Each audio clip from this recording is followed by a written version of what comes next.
오동잎 하면 뭐가 떠오르세요?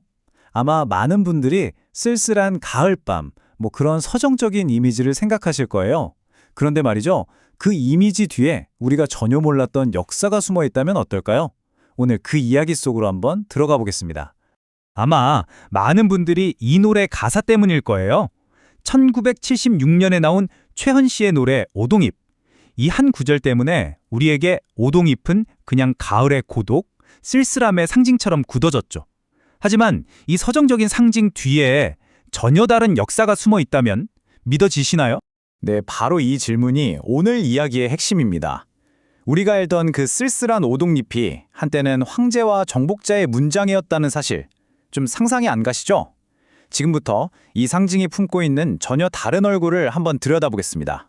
자, 그럼 먼저 일본에서 이 오동잎이 어떤 의미였는지 그 아주 고귀하고 오래된 기원부터 한번 살펴볼게요. 일본에서는 오동나무 잎과 꽃을 이렇게 그림처럼 만든 문장을 기리몬이라고 부릅니다. 이게 국화 문장 바로 다음으로 권위 있는 상징으로 통해요. 근데 이 기리몬도 종류가 좀 나뉩니다. 보시면 대표적인 게 두 가지인데요. 왼쪽은 꽃이 3개, 5개, 3개 이렇게 배열된 고산노 길이고요. 오른쪽은 5, 7, 5개 배열인 고시치노 길이에요. 특히 이 오른쪽 거, 이게 아무나 쓸 수 있는 게 아니라 천황이나 최고 권력자만 쓸 수 있었던 가장 격식이 높은 문장이었습니다. 아니 근데 왜 하필 오동나무였을까요? 그 이유가 재밌어요. 옛날 중국 전설로 거슬러 올라가는데요. 신성한새로 알려진 봉황 있잖아요. 이 봉황이 다른 나무도 아니고 오직 오동나무에만 깃든다고 믿었대요. 그러니까 얼마나 상서로운 이미지예요. 이런 이미지 덕분에 일본의 사가천황 때부터 황실을 상징하는 문장으로 쓰이기 시작한 거죠. 이렇게 고귀했던 상징이 어떻게 피해 역사와 연결이 됐을까요? 자, 이제 이야기의 무대를 옮겨서 일본 역사상 가장 유명한 인물 중 한 명에게로 가보겠습니다. 네, 바로 도요토미 히데요시입니다. 그가 천황한테 이 기리몬을 하사받은 뒤로는 이걸 자기의 대표적인 상징처럼 쓰면서 권위를 엄청나게 과시했습니다. 그리고 이 문장은 곧 그의 가장 잔혹한 전쟁의 상징이 되어버립니다. 21만 4,752, 이 숫자가 뭘 의미하는지 아십니까? 이게 바로 임진왜란과 정유재란 때 히데요시의 군대가 전리품으로 베어간 조선인과 명나라 군인의 코와 귀의 총합입니다.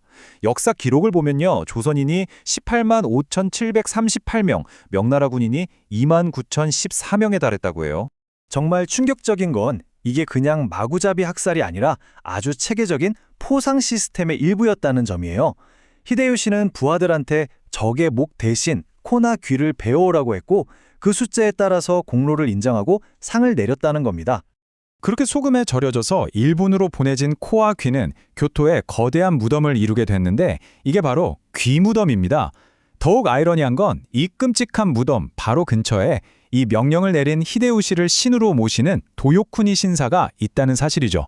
히데요시가 죽고 나서 잠시 잊히는 듯했던 이 문장은 약 200년이라는 시간이 흐른 뒤 새로운 제국주의 시대에 아주 화려하게 부활합니다. 19세기 말 근대화에 성공한 메이지 정부는 대륙으로 뻗어나가려는 야욕을 품기 시작해요.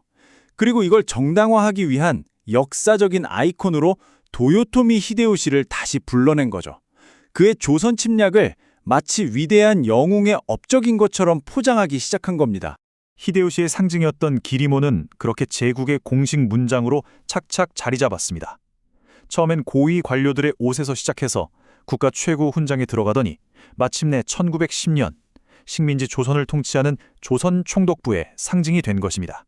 이게 그냥 추측이 아니라는 증거가 바로 여기에 있습니다. 1910년 한일 강제 병합 축하연에서 초대 총독이었던 데라우치 마사타케가 300년 전 히데요시의 꿈이 지금 실현된다는 시를 읊었다고 해요.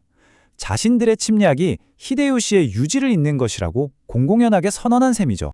물론 그때 모든 일본인이 다 똑같이 생각했던 건 아닙니다.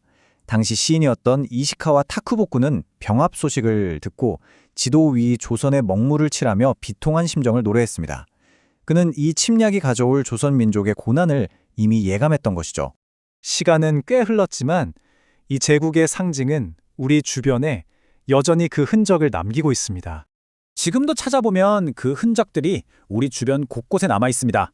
1932년에 지어진 옛 충남도청 건물에는 지금도 선명하게 이 기리몬이 조각되어 있고요.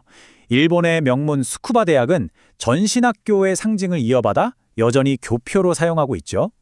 뿐만 아니라 제일동포들의 초기 외국인 등록증 지문날인 커버에서부터 1919년까지 식민지 조선 관료들이 의무적으로 달아야 했던 제복에 이르기까지 이 상징은 제국의 통치가 미치는 모든 곳에 깊숙이 새겨졌습니다. 그럼 이 문장을 몸에 지녀야 했던 식민지 백성의 심정은 과연 어땠을까요? 기독교 사상가였던 김교 씨는 일본 유학 시절에 교복 가슴에 붙은 이 기리몬을 보며 느꼈던 정신적 고뇌와 갈등을 자신의 일기에 생생한 기록으로 남기기도 했습니다.